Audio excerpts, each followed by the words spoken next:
할렐루야. 말씀을 함께 봅니다. 시편 103편. 내 영혼아 여호와를 송축하라. 내 속에 있는 것들아 다 그의 거룩한 이름을 송축하라. 내 영혼아 여호와를 송축하며 그의 모든 은택을 잊지 말지어다. 그가 내 모든 죄악을 사하시며 내 모든 병을 고치시며 내 생명을 파멸해서 속량하시고 인자와 긍휼로 간을 씌우시며 좋은 것으로 내 소원을 만족하게 하사 내 청춘을 독수리같이 새롭게 하시는도다. 여호와께서 공의로운 일을 행하시며 억압당하는 모든 자를 위하여 심판하시는도다. 그의 행위를 모세에게 그의 행사를 이스라엘 자손에게 알리셨도다. 여호와는 긍휼이 많으시고 은혜로우시며 노하기를 더디하시고 인자하심이 풍부하시도다. 자주 경책하지 아니하시며 노를 영원히 품지 아니하시리로다. 우리의 죄를 따라 우리를 처벌하시지 아니하시며 우리의 죄악을 따라 우리에게 그대로 갚지는 아니하셨으니 이는 하늘의 땅에서 높은 같이 그를 경외하는 자에게 그의 인자하심이 크심이로다. 동이 서에서 먼 것 같이 우리 죄가를 우리에게서 멀리 옮기셨으며 아버지가 자식을 긍휼히 여긴 같이 여호와께서는 자기를 경외하는 자를 긍휼히 여기시나니 이는 그가 우리의 체질을 아시며 우리가 단지 먼지뿐임을 기억하심이로다. 인생은 그 날이 풀과 같으며 그 영화가 들의 꽃과 같도다. 그것은 바람이 지나가면 없어지나니 그 있던 자리도 다시 알지 못하였거니와 여호와의 인자하심은 자기를 경외하는 자에게 영원부터 영원까지 이르며 그의 의는 자손의 자손에게 이르리니 곧 그의 언약을 지키고 그의 법도를 기억하여 행하는 자에게로다. 여호와께서 그의 보좌를 하늘에 세우시고 그의 왕권으로 만유를 다스리시도다. 능력이 있어 여호와의 말씀을 행하며 그의 말씀의 소리를 듣는 여호와의 천사들이여 여호와를 송축하라. 그에게 수종들며 그의 뜻을 행하는 모든 천군이여 여호와를 송축하라. 여호와의 지으심을 받고 그가 다스리시는 모든 곳에 있는 너희여 여호와를 송축하라. 내 영혼아 여호와를 송축하라. 아멘.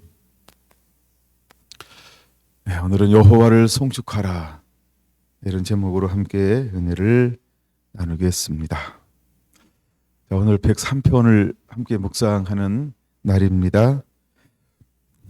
103편을 통해서 하나님은 우리에게 무엇을 주고 싶어 하는가? 이것은 다윗의 시이다 이렇게 이야기하고 있습니다. 특별히 103편에서 많이 나오는 단어가 있습니다. 그것은 바로 송축하라입니다. 먼저 송축해야 할 때 무엇을 송축해야 할까? 내 영혼아 라고 말하면서 세 번에 걸쳐서 기록되어져 있죠. 1절, 2절. 내 영혼아 여호와를 송축하라. 내 속에 있는 것들이 다 그의 거룩한 이름을 송축하라. 내 영혼아 여호와를 송축하라. 그 다음에 뒷부분에서는 20절에 누가 여호와 하나님을 송축해야 할까? 능력이 있어 여호와의 말씀을 행하며 그의 말씀의 소리를 듣는 여호와의 천사들이여 여호와를 송축하라. 즉 천사들이 여호와를 송축하라라고 말합니다.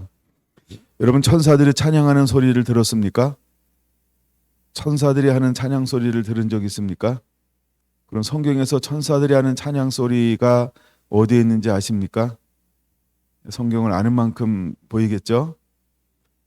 저는 예수님께서 이 땅에 오셨을 때 하늘에는 영광이요 땅에는 평화로다라는 그 말씀이 생각이 났어요. 이게 천사들의 하는 하나님을 송축하는 소리입니다. 보라 지극히 높은 곳에는 하나님께 영광이요 땅에선 기뻐하심을 본 모든 자들 가운데 평화로다. 얼마나 멋있는 찬양일까요? 얼마나 멋있는 송축일까? 근데 먼저 1절, 2절을 건너뛰고 일단 20절을 보면은 누가 하나님을 여호와를 송축해야 하냐라고 말할 때 송축해야 될 대상을 20절은 이렇게 시작하고 있다는 게 능력이 있어 여호와의 말씀을 행하며라고 말입니다. 천사들이 어떤 존재인지를 알아야 돼요. 하나님이 예수님을 이 땅에 보내시는데 하나님의 피조물인 우리들을 이 땅에 하나님께서 만드셨는데 어떻게 만드셨죠? 천사보다 조금 못하게 하시며, 이런 거 읽어보셨나요? 히브리서에 있습니다. 그래서 하나님은 우리를 지으시되 천사보다 조금 못하게 하셨어요. 그리고 우리 이 땅에 주셨어요. 근데 우리를 하나님의 형상으로 만들었어요. 근데 이제 여러분들이 혹시 이제 성경 어플이나 이런 거는 천사 이렇게 치시면 천사들이 많이 나오는데, 하나님이 천사를 보내서 어떤 일을 행하시는가, 이런 걸 한번 여러분들이 시간 나서 한번 이렇게 찾아보시기 바랍니다. 그러면 하나님이 천사를 통해서 무엇을 하셨는지가 많이 이제 이렇게 눈에 띄겠죠. 제가 쭉 찾아봤어요. 너무너무 멋있어요. 천사를 통해서 행하신 하나님의 놀라운 일들. 여러분, 특별히 구약에서는 많이 나타납니다. 천사를 통하여 하나님이 행하신 일들이요. 신약에는 몇 군데 천사라고 하는 단어가 이렇게 기록되어져 있지는 않습니다. 그래서 예수님께서 오실 때, 그다음에 나중에 이제 요한계시록에 가서 또 많이 기록되어져 있고 히브리서에 몇 번 기록되어져 있죠. 근데 하나님은 천사들을 통해서 어떤 일을 행하셨을까? 천사는 첫째 어떤 것을 가지고 있냐 하면, 그냥 20절 자체의 그 말씀 속에 비밀이 숨어져 있죠. 능력이 있어 여호와의 말씀을 행하였다라고 말입니다. 그럼 보통 이제 우리가 신약에서 찾아볼 수 있는 천사들이 활동한 것 중에 하나가 마태, 마가, 누가복음에 나오는 천사가 있어요. 어떤 천사가 기록되어져 있을까요? 가브리엘 천사가 기록되어져 있죠. 가브리엘 천사는 뭐 하는 천사예요? 메시지를 전달하는 천사다. 우리에게 이렇게 알려져 있죠. 그래서 이거는 모든 어떤 신학을 뛰어넘어서 가브리엘 천사는 모두가 인정하는 천사입니다. 보통 우리가 일반적으로 신학에서 인정하는 천사는 크게는 네 치러볼까요? 첫째는 가브리엘, 그다음에 미가엘, 타락한 천사 루시퍼, 그다음에 구약에 등장하는 천사들을 인정합니다. 근데 그 천사들이 가끔은 누구의 현현이다?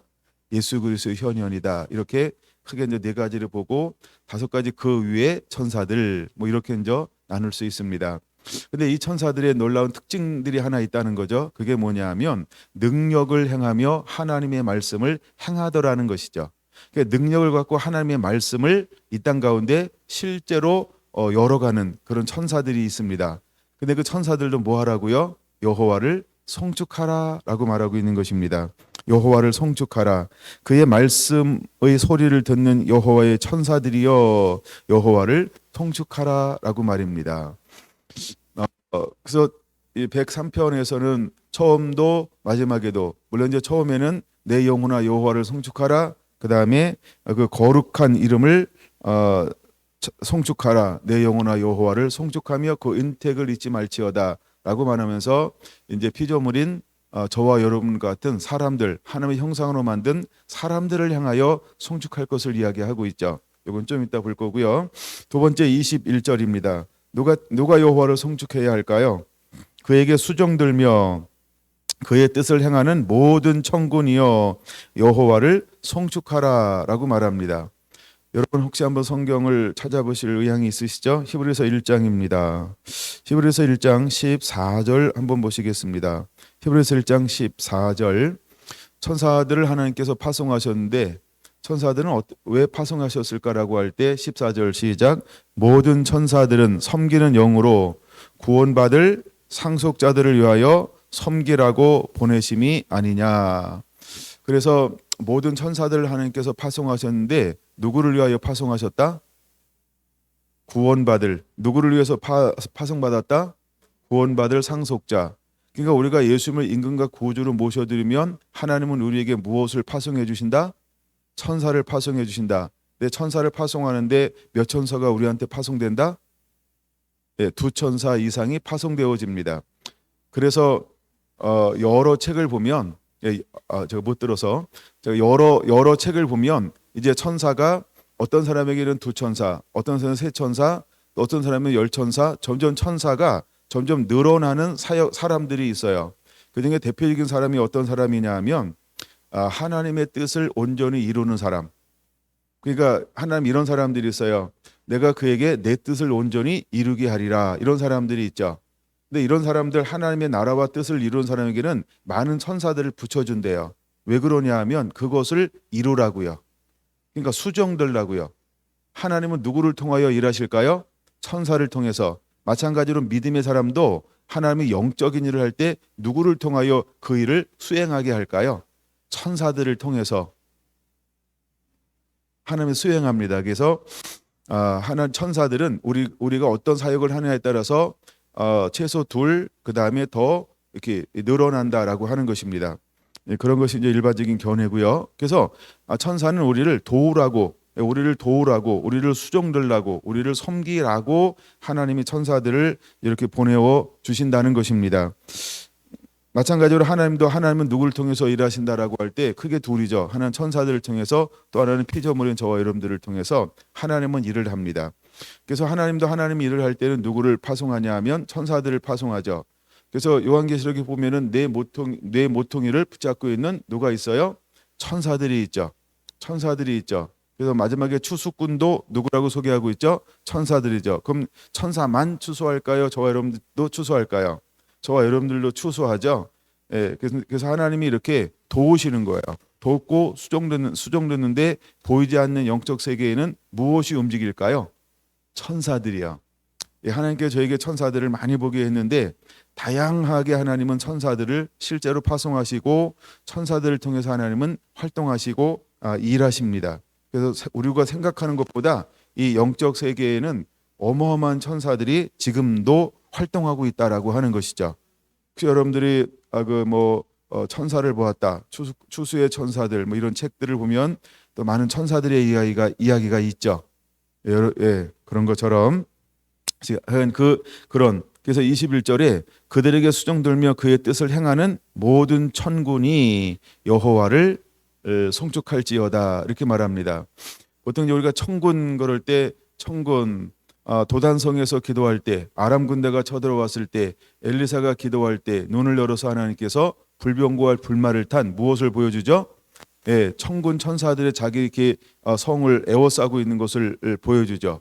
예, 근데 아람 군대의 숫자보다 무엇이 더 많았다? 천군 천사의 숫자가 더 많았다는 거죠. 왔어요. 근데 하나님의 천사들도 왔는데 무엇을 어떻게 파송됐어요? 예, 기마병으로 파송됐다라고 하는 거죠. 여러분 기마병의 천사들을 보신 적이 있나요? 너무너무 멋있어요. 하여간 하나님께서 우리에게 뭐 불병거와 불말 이런 것도 하나님이 등장시키죠. 엘리야를 하나님께서 올라갈 때 보여주는 것처럼 실제로 영적 세계에도 이런 다양한 천군과 천사들이 실제로 활동하고 있다라고 하는 것입니다. 그래서 우리가 기도하면 누가 싸우는 걸까요? 여호와께서 싸우세요. 그럼 여호와는 누굴 통하여 싸울까요? 천사들을 통하여서. 이걸 우리는 천군이라고 표현하는 거예요. 그래서 천군을 통해서 하나님은 싸우시는 것입니다. 할렐루야. 마찬가지예요. 그럼 귀신들도 전에는 뭐였어요? 천군이었죠. 하나님께 속한 천사들이었죠.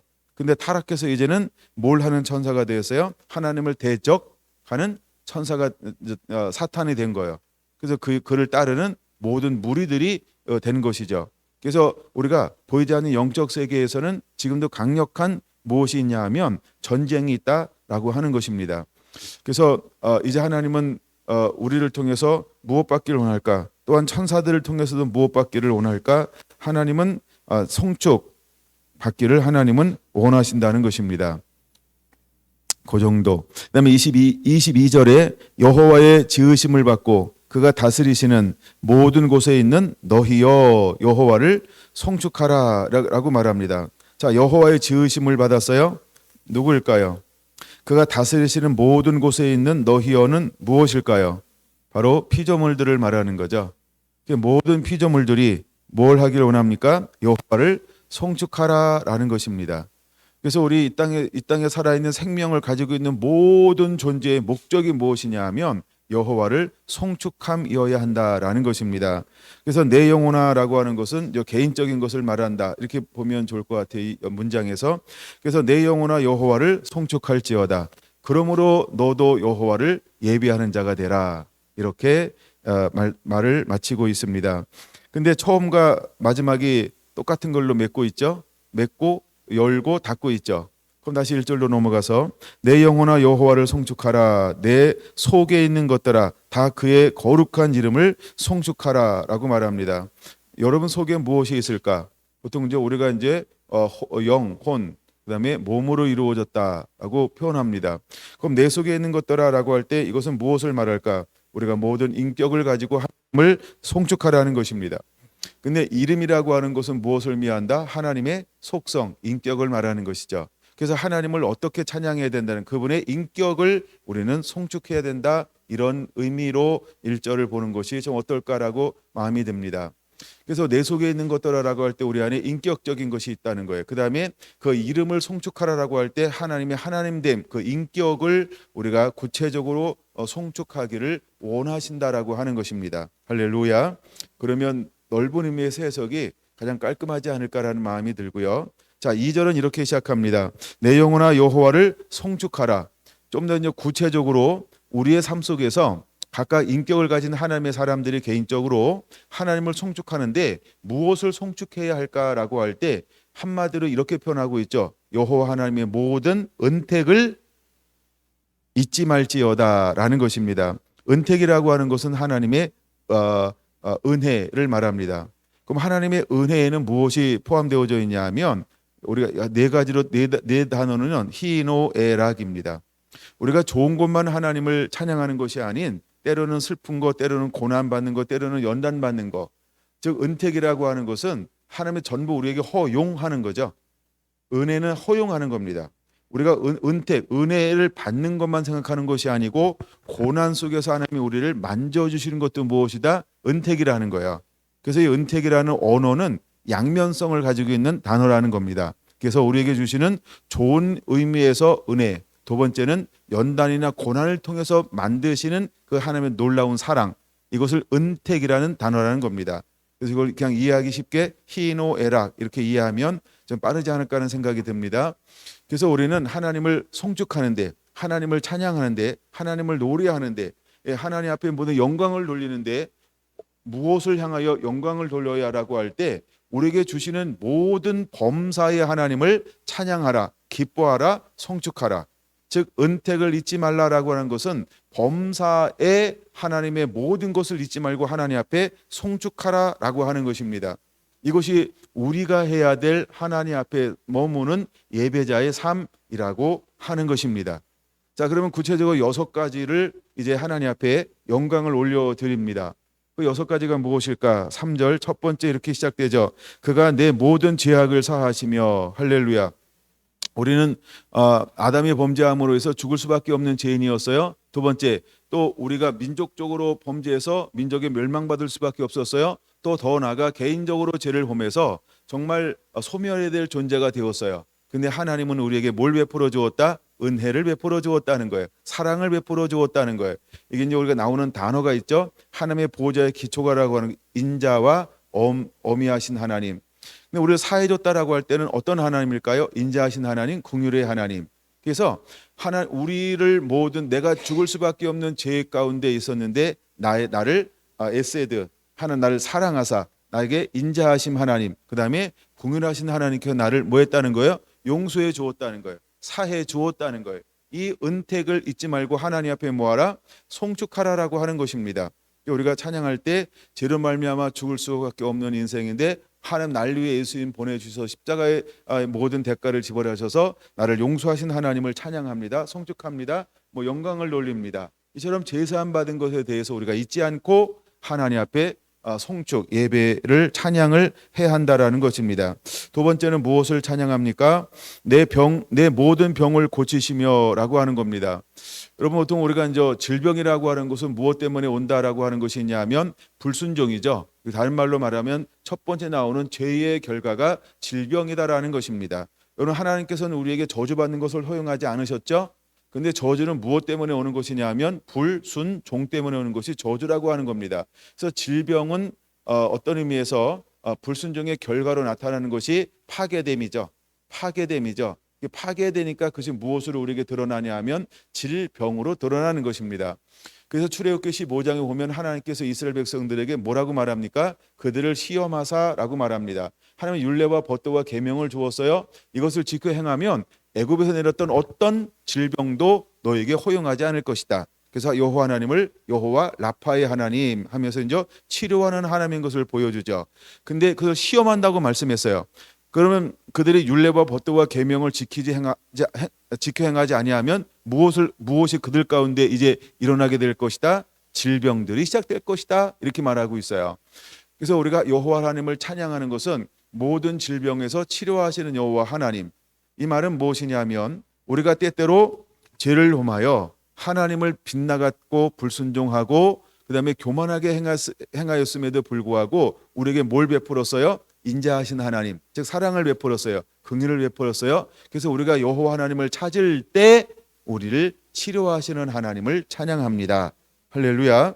그러므로 여러분들이 혹 힘들거나 어렵거나 병에 걸렸거나 몸이 좀 이렇게 연약할 때 무엇을 해야 할까? 하나님을 향해서 나아가 죄를 고백하고 그분의 은혜를 구하는 것입니다. 할렐루야. 그러면 하나님께서 우리의 몸에 강건함을 더불어 허락하여 주실 줄로 믿습니다. 그다음에 크게 세 번째는 내 생명 4절입니다. 내 생명을 파멸해서 속량하시고, 속량이라고 하는 말을 쓸 때는 십자가 은혜를 쓸 때 주로 쓰는 단어 중에 하나죠. 이해가 되시나요? 우리가 보통 속량하셨다. 이것도 히브리어에서 많이 나오는 단어 중에 하나입니다. 그다음에 로마서에도 이런 개념이 나오고요. 근데 하면 속량하셨다는 거예요. 속량하셨다는 거예요.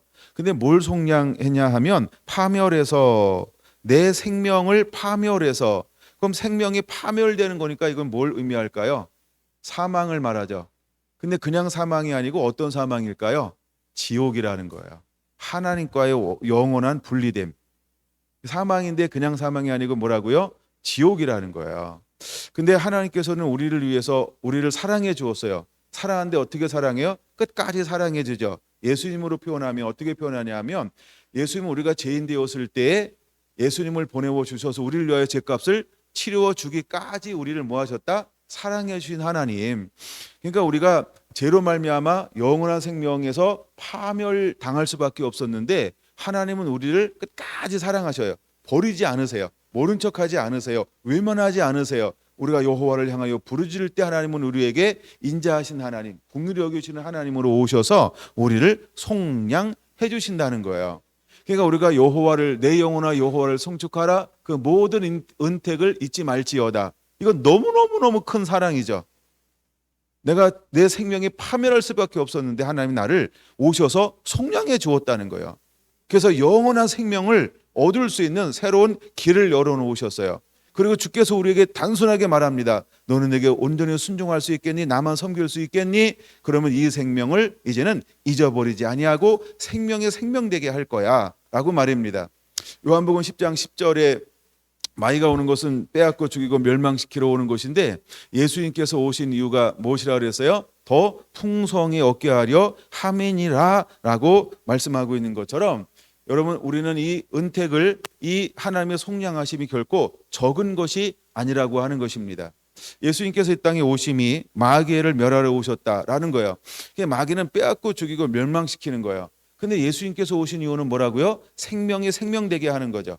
잃어버렸던 생명을 얻는 것입니다. 자 보세요. 생명을 더 풍성히 얻게 하려 함이라. 우리가 이 땅에 살아 있어요. 마땅히 하나님께를 누려야 하는데 뭘 누리고 있어요? 지금은 부분적인 것을 누리고 있죠. 그러나 우리가 영원한 생명, 즉 속량을 받으면 하나님이 원하시는 찬란한 생명을 얻을 수 있죠. 풍성한 생명을 얻을 수 있죠. 그러니까 원형인, 즉 원산지와 같은 것을 그대로 누릴 수 있죠. 근데 우리가 이 땅에 살았는데 범죄했던 아담은 무엇을 해야 먹고 살았어요? 땀을 흘리고 수고해야 먹고 살아요. 근데 우리가 믿음 안에서 온전히 회복돼요. 예수님이 내 삶의 인간 구주로 모셔드려요. 그러면 하나님 우리에게 어떤 걸 공급해 주는 거예요? 원형인 것을 공급해 주는 것이죠. 이것이 이해가 되나요? 이것이 바로 속량이라고 하는 의미라고 하는 것입니다. 하나님은 우리가 믿음 안에 있을 때 내 수고와 노력으로만 먹는 것이, 내가 짓지 않는, 내가 심지 않은, 그것을 하나님께서 우리에게 주시리라는 젖과 꿀이 흐르는 땅을 예비했던 것처럼 오늘도 동일한 것을 하나님 우리를 위해서 예비해 놓으셨다는 거예요. 그러면 우리는 그것을 누리는 자가 되어야 할 줄로 믿습니다. 나중에 이 뒤에 쭉 더 깊이 해석이 되면 이 모든 것을 실제로 다 포함하고 있어요. 거기까지 갈지 모르겠어요. 근데 하여간 이것을 하나님께서 우리에게 그대로 회복해 주실 거라고 하는 것이 이 단어라는 것입니다. 여러분에게 놀라운 은혜가 그대로 풀어지게 되기를 원합니다. 네 번째입니다. 인자와 긍휼로 간을 세우셨다라고 말합니다. 자, 이제 아담의 불순종함으로 말미암아 그는 어떻게 되었을까요? 정령 죽으리라. 불순종으로 말미암아 찾아온 게 무엇인가요? 죽음이라고 하는 거죠. 창세기 2장 17절 반드시 죽으리라. 반드시 죽으리라. 2장 17절 무엇을 하면 반드시 죽으리라고 말했습니까? 동산 중앙에 있는 이 선악을 알게 하는 이 나무를 먹으면 정령 반드시 죽으리라. 딱 하나만 먹지 말라고 했습니다. 근데 사단은 우리에게 찾아와서 무엇을 유혹한다고요? 하지 마. 그걸 유혹하는 거예요. 그러니까 여러분이 하지 마. 이거를 많이 만들어 놓지 마세요. 다시 말해서 아담의 언약입니다. 아브라함의 언약입니다. 모세의 언약입니다. 그러니까 우리가 여러분 약속을 많이 만들지 말라는 거예요. 어떤 의미에서? 우리가 이제 그 여호수아에서 하나 봤죠? 여호수아가 기본 족속하고 뭘 하는 거예요? 언약, 약속을 맺는 거죠. 근데 누구 이름은 도장을 꽝 찍었어요? 여호와 이름으로. 그러니까 이걸 변개할 수가 없어요. 마찬가지로 여러분들도요, 많은 약속을 남발하지 마세요. 그게 언약이 되는 거죠. 그게 약속이 되는 거죠. 근데 하나님이 우리에게 딱 하나만 만들어 놨단 말이에요. 뭘 하나만 만들어 놨을까요? 먹으면 안 되는 거. 근데 사단은요, 진짜 짓궂은 게 아니라 나빠도 너무 나빠요. 아니, 그 하라고 한 것 빽깔인데, 그쵸? 왜 꼭 한 가지에 초점을 맞추게 만들어요? 그게 사단스러운 거예요. 사단은 꼭 그래요. 좋은 거 막 진짜 막 쌓였는데 꼭 하지 말라는 그거에 초점 맞추게 만드는 게 사단이 본성이라는 거예요. 만약에 여러분들이 수많은 약속을 통해서 우리를 스스로 이렇게 자유하지 못하게 자꾸 한다고 그러면 그것을 무엇을 없다고요? 사단스럽게 하는 거예요. 그러니까 여러분들이 이걸 이제 성경적으로는 언약이라고 표현해요. 첫째는 아담과의 언약, 두 번째는 이제 아브라함을 만나서 아브라함과의 언약이 있고, 세 번째는 모세와 언약을 맺죠. 그래서 모세의 언약, 뭐 이렇게 이제 약속 맺은 것을 언약이라고 말합니다. 무슨 모세의 언약 그러면 많이 있죠. 하나님이 산에 올라가서 우리에게 언약을 맺는데 대표적인 게 뭐예요? 십계명이요. 이게 좀 먼저 우리가 언약이다라고 부르는 거예요. 근데 우리가 언약은 지키라고 하나님이 우리에게 주신 거잖아요. 예, 그래서 지키라고 준다 하나님께서 많은 걸 줬나요? 아니면 가장 기본적인 것만 줬을까요? 기본적인 것만 줬어요. 근데 왜 자꾸 언약의 숫자가 자꾸 늘어날까요? 늘어나는데 누가 늘리냐 하면 장로들이 늘리는데 나중에 뭐냐면 이것이 장로들의 유전 이렇게 표현하잖아요. 장로님의 장로님이 아닌 이제 교회 지도자들의 이제 그런 거 우리는 국회의원들이나 그 국무위원들이 자꾸 어떤 제도와 이런 걸 만들잖아요. 그런 것처럼 그런 게 너무 많이 만드는 것은 그 좋은 거 아니에요. 그게 늘어나는 이유를 성경은 뭐라고 설명하고 있죠? 너희가 범죄하기 하였기 때문이다. 그러니까 이런 것 때문에 자꾸 그 가짓수가 늘어나는 거예요. 근데 그 많이 늘어날 필요가 없어요. 자꾸 국회의원 돼 가지고요. 법을 폐지하는 걸 해야 돼요. 자꾸 없애야 됩니다. 자꾸 이렇게 없애야 돼요. 그래서 정말 더 이렇게 우리가 약간 사랑하며 살 수 있도록 그게 훨씬 낫습니다. 근데 자꾸 법을 만드는 이유 우리가 자꾸 이제 규칙을 자꾸 어떤 모임에 하면 개 모임도 자꾸 규칙이 늘어나잖아요, 그렇죠? 뭐 지각하면 1,000원 뭐 이렇게 처음에 그런 거 없는데 그렇죠? 그다음에 벌금 안 내면 2배야 이런 거 왜 하도 얄미워가지고 그러니까 뭐 하다 보면 자꾸 규칙을 만들어. 우리 그런 성향이 있나 봐요. 근데 우리가 사랑으로 하고 긍휼로 하고 하다 보면 그 규칙들이 늘어날 이유가 없어요. 결국 내가 만들면 나도 걸리게 되잖아요, 그렇죠? 벌금 안 낼 거야, 그렇죠? 근데 나도 바쁘다 보면 벌금 낼 수 있는 확률이 생기고 나도 좀 기분이 막 다운되면, 그렇죠? 막 짜증도 내다 보면 벌금도 낼 수도 있고요. 그러니까 하여간 우리가 늘 그런 게 아니거든요. 그러니까 제도나 규칙은 적은 게 좋다.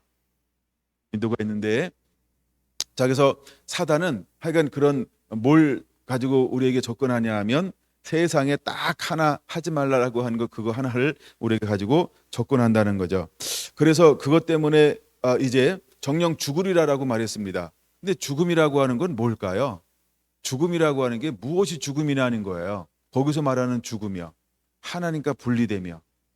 하나님이 우리를 형상으로 만들었어요. 하나님은 우리를 하나님의 형상으로 만들었어요. 창세기 1장 26절 우리의 형상대로 만들자. 창세기 1장 26절 우리를 사람을 우리의 형상대로 만들자. 그래서 우리는 하나님의 형상대로 만들어진 존재라고 하는 거예요. 근데 그 하나님의 형상이라고 하는 것 중에 대표적인 게 뭐냐면 하나님의 영광과 존귀로 간을 씌웠다. 이건 제가 시편 8편 5절에요. 시편 8편 5절을 가져오시기 바랍니다.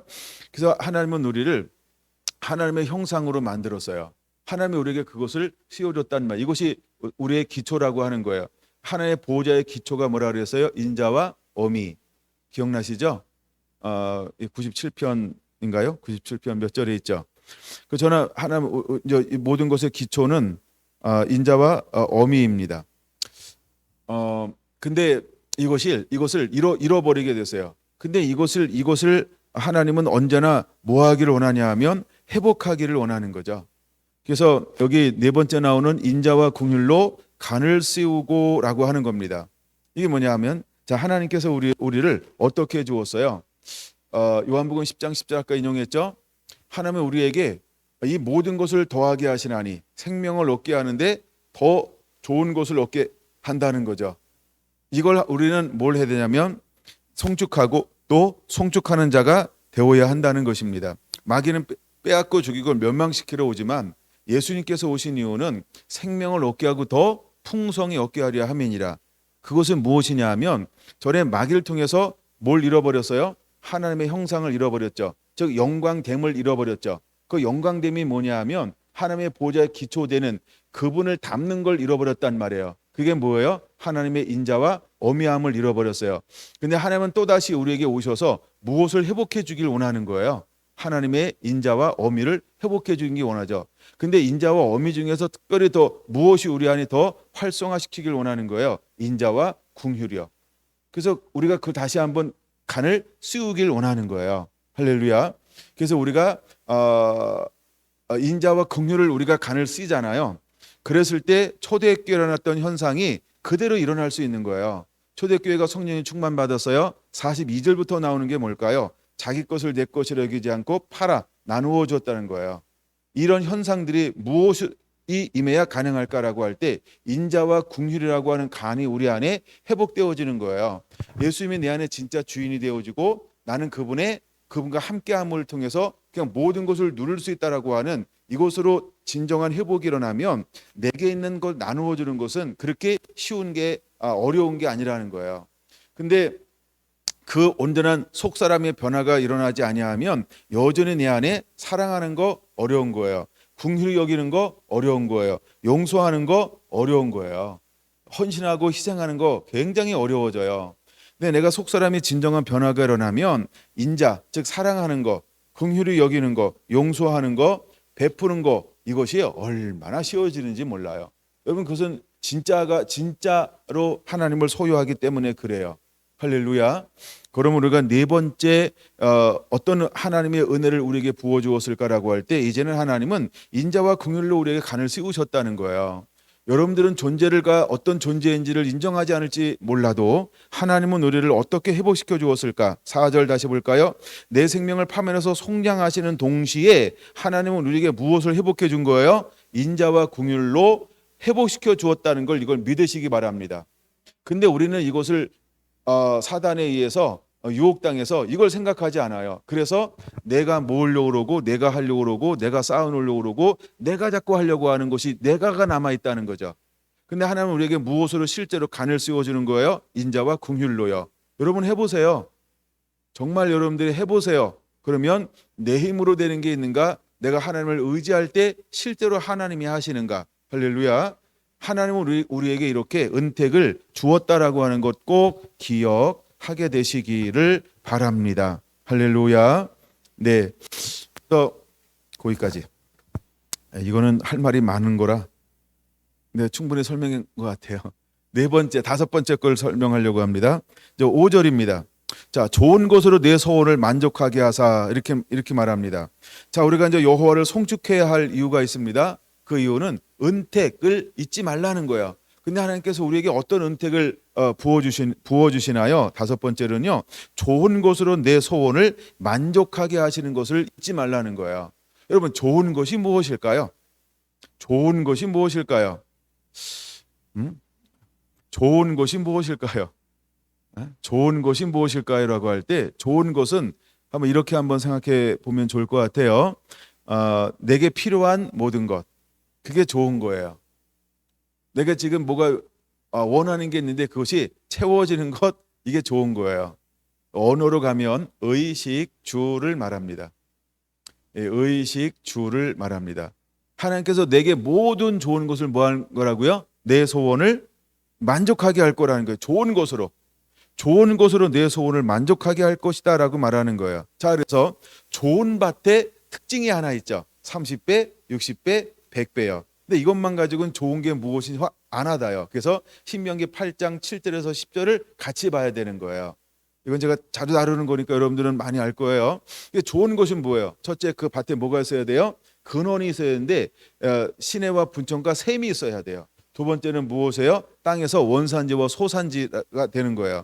그 다음에 세 번째는 뭐예요? 먹음과 씀에 모자람과 부족함이 없는 땅을 하나님께서 우리에게 주실 것이요. 이게 좋은 거죠. 이걸 좋은 것이라고 말하는 거예요. 그래서 좋은 것으로 내 소원을 만족하게 하시는 하나님. 할렐루야. 그래서 솔로몬은 하나님의 마음을 구했죠. 왜냐하면 통치하기 위해서. 근데 하나님은 그에게 통치하기만 위한 통치권만 준 게 아니고, 분별권만 준 게 아니고, 지혜만 준 게 아니고, 무엇도 주었어요? 좋은 것도 주었죠. 그 좋은 게 뭐예요? 그 세 가지요. 그래서 하나님께서 그에게 그 모든 걸 준 거예요. 자, 그러면 이제 우리가 온전히 하나님을 여호와를 송축하면, 우리 안에 온전한 하나님과 관계가 회복되어지면 우리는 이 땅에 살면서 무엇도 더불어서 마음껏 사용할 수 있을까요? 의식, 주, 세 가지로 표현할까요? 그 모든 걸 마음껏 이렇게 갖다가 쓸 수 있는 하나님의 능력을, 그런 것을 공급해 줄 거라, 허용해 줄 거라는 거예요. 할렐루야, 할렐루야. 그래서 예수님의 제자들을 파송할 때 무엇을 바리바리 싸가지고 갔을까요? 택배 주소를 늘 날렸을까요? 아니죠. 가서 그 나라와 의를 위해 사역하면 하나님이 사람들을 붙여서, 그렇죠, 그것을 공급해 주는 거죠. 이것이 바로 모든 좋은 것으로 내 소원을 만족해 하겠다라고 하는 놀라운 하나님의 뜻이라는 거예요. 여러분, 이것을 우리가 누리는 자가 되어야 할 줄로 믿습니다. 그래서 다섯 번째 은혜는요, 너무너무 놀라운 은혜가 실제로 우리에게 있어요. 그러면 우리는 무엇을 해야 할까? 내 영혼아 여호와를 송축할지어다. 내 영혼아 여호와를 송축할지어다. 모든 은택을 잊지 말지어다. 왜 잊지 않아야 하는지가 너무나 선명해지는 거죠. 그래서 하나님은 우리의 좋은 것으로 우리 마음의 소원을 만족하게 하시는 여호와 하나님이시라고 하는 것입니다. 하나님 모든 것을 하나님은 우리에게 실제로 공급하여 주실 것입니다.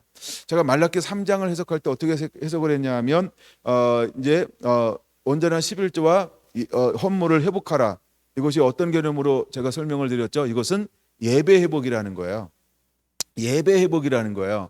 근데 우리가 하나님이 내게 예배를 온전한 11조와 헌물로 함을 예배하면 하나님께서 우리에게 어떤 축복을 준다 그랬어요?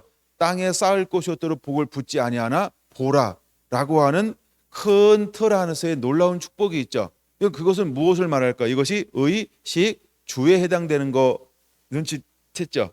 그다음에 이제 더 나아가서 세 가지로 이 부분을 설명하고 있죠.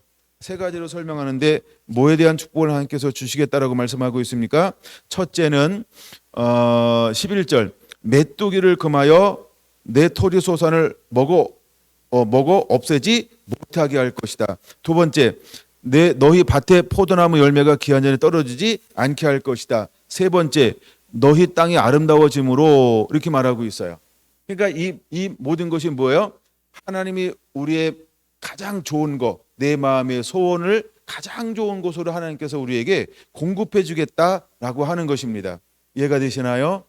이것이 다 같은 종류라고 하는 거예요. 여러분에게 그런 은혜가 임하게 될 겁니다. 그러므로 우리는 내 영혼아 여호와를 송축하며 그 은택을 잊지 말지어다. 왜 우리가 여호와를 송축하며 예배하며 찬양하며 계속해서 그분을 높여야 할까요? 우리가 그분만 예배를 하기만 해도 하나님은 이 모든 것을 우리에게 허용하실 거라는 거예요. 자, 그다음에 여섯 번째는 무엇을 말하고 있을까요? 5절이죠. 내 청춘을 독수리같이 새롭게 할 것이다. 할렐루야. 여러분, 내 청춘을 독수리같이 새롭게 하실 거라고 하는 거예요. 내 청춘을 독수리같이 새롭게 하신다라고 하는 이 말은 우리가 한번 이사야 40장 30절 31절 한번 보겠습니다. 이사야 40장 30절부터 31절 29절부터 볼까요? 피곤한 자에게는 능력을 주시며 무능한 자에게는 힘을 더하시나니 소년이라도 피곤하며 곤비하며 장정이라도 넘어지며 쓰러지되 시작. 오직 여호와를 앙망하는 자는 새 힘을 얻으리니 독수리가 날개치며 올라간 같을 것이요 다른 박질하여도 곤비치 아니하겠고 걸어가도 피곤하지 아니하리로다. 할렐루야. 오직 여호와를 앙망하는 자는 하나님의 새 힘을 준다라고 하는 거야. 그럼 우리가 내 영혼아 여호와를 송축하라. 모든 은택을 여호와께 찬양하여라. 그럼 우리가 하나님을 찬양하고 찬양할 때 하나님은 우리에게 무엇을 준다라고 하는 거예요? 그렇죠? 내 청춘을 독수리같이 날개치며 올라간 같이 만들겠다라고 하는 것입니다. 새 힘을 주시는 하나님, 곤비치 않고 피곤치 않게 하실 하나님, 여러분 이 은혜를 누리게 되시기를 바랍니다. 그러면 여러분들 이럴 때 무엇을 해야 할까? 하나님을 예배하고 하나님을 찬양하는 자가 되어야 할 것입니다. 여러분, 하나님 우리에게 그것을 아주 구체적으로 보여주고 있는 것이지요.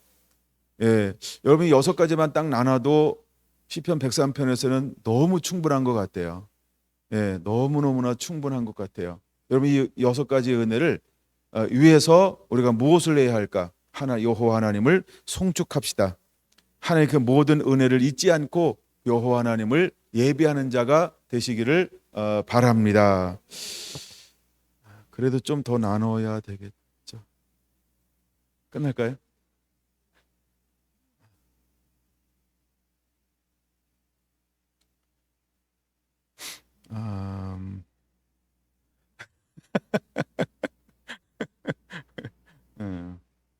예. 하나만 더 하고 끝내겠습니다. 정말 다 빼먹고요. 진짜 하나만 더 할게요. 예. 묵상하다 보니까 너무너무 중요한 게 하나 있는데 17절, 18절입니다. 17절, 18절입니다. 17절 봅니다. 여호와의 인자하심은 자기를 경외하는 자에게 영원부터 영원까지 이르며 그의 의는 자손의 자손에게 이르리니. 할렐루야. 사실 제가 17절에 굉장히 은혜를 받았어요. 이 너무 멋있다. 너무 멋있다. 이거 17절. 근데 이제 여기서 시편 103편에 보면 경외하는 자라는 말이 3번이 기록되어져 있습니다. 경외한다라는 말이 10절, 11절에 말하죠. 이는 하늘의 땅에서 높은 같이 그를 경외하는 자에게 그의 인자하심이 크심이로다. 그러면 하나님의 인자하심, 하나님의 사랑과 긍휼과 자비를 베풀어 줄 때 하나님 누구에게 하나님이 인자를 베풀어 주신다? 경외하는 자에게. 감사합니다. 13절 보세요. 아버지가 자식을 긍휼히 여긴 같이 여호와께서는 자기를 경외하는 자를 긍휼히 여기시나니. 그러니까 인자와 긍휼로 함께 우리에게 간을 씌우신다 그랬죠. 4절에 인자와 긍휼로 간을 씌우는데 누구에게 간을 씌운다고요?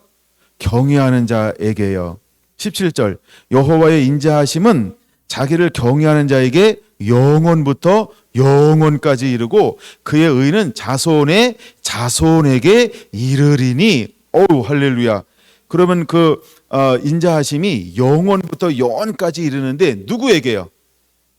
여호와를 경외하는 자에게 자손의 자손 가운데 계속해서 이를 것인데 어떤 자손에게요? 여호와를 경외하는 자손에게요. 와우, 이거 너무 좋은 주제죠. 그래서 이걸 깜짝 놀랐어요. 그 놀라운 하나님의 은혜를요 딴 데다가 주지 않고요. 여호와를 경외한 자에게 하나님께서 뭘 준다고요? 인자함도 주고 긍휼도 주고 인자로 간을 씌우고 긍휼로 간을 씌우고 그것이 언제까지요? 시간적 개념, 공간적 개념으로요. 영원에서 영원까지요. 할렐루야. 그다음에 공간적 개념이라고 하는 건 11절에 이렇게 말하죠. 하늘이 땅에서 높음 같이. 예, 그 하늘 땅만큼 이런 표현이 있잖아요. 왜? 하늘 땅만큼 하나님께서 우리를 어떻게 여기실 거라고요? 예, 인자하심을 베풀어 줄 거라는 거예요. 와우, 너무 멋있죠? 어린 시절로 돌아가시기 바랍니다. 이게 공간적 개념인데 하늘 땅만큼이요. 우리가 여호와를 경외하면요, 인자를 그렇게 베풀어 준대. 인자가 사랑이에요. 내게 적절하게 필요한 모든 하나님의 은총이요. 그걸 하나님께서 하늘 땅만큼 내게 베풀어 준대요. 그럼 사단이 와가지고 나한테 비집고 나한테 접근할 수 있을까요? 없을까요? 도저히 할 수 없겠죠. 왜? 하나님이 나를 향한 인자와 자비하심과 긍휼과 용서하심이 얼마만은 하기 때문에 하늘 땅만큼이기 때문에 너무너무 멋있는 표현이에요. 그 다음에 이 시간적 표현은요, 영원부터 영원까지라는 말이에요. 그 다음에 세 번째 단어는요, 자손에서 또 자손에게. 그게 영원이요. 단순히 1대, 2대, 3대, 4대를 말하는 게 아니라 성경에 말하는 것처럼, 그렇죠? 천대에 이르기까지라는 이 단어가 여기에 포함되는 거예요. 천대에 이르기까지 하나님이 우리를 어떻게 하시겠다는 거예요? 인자를 베풀 것이다 라고 하는 거죠. 그럼 그걸 말씀으로 해주는 게 18절이라는 거예요. 곧 그러니까 여호와를 경외한 자는 어떤 사람이라는 거예요? 첫째, 언약을 지키는 자다. 두 번째, 그의 법들을 기억하여 행하는 자다. 그럼 우리는 어떤 삶을 살아야 할까? 첫째, 언약을 지키는 자가 되어야 한다는 거예요. 둘째, 법들을 기억하여 행동하는 자, 그 삶을 살아내는 자가 되어야 한다라고 하는 것입니다. 여러분, 이 풍성한 은혜가 우리 사랑하는 성결한 교회 모든 성도들에게 함께 임하기를 원합니다. 또 오늘 이 말씀을 듣는 모든 성도님들에게도 함께 은혜가 임하게 되기를 예수님의 이름으로 축원합니다. 할렐루야. 기도합니다.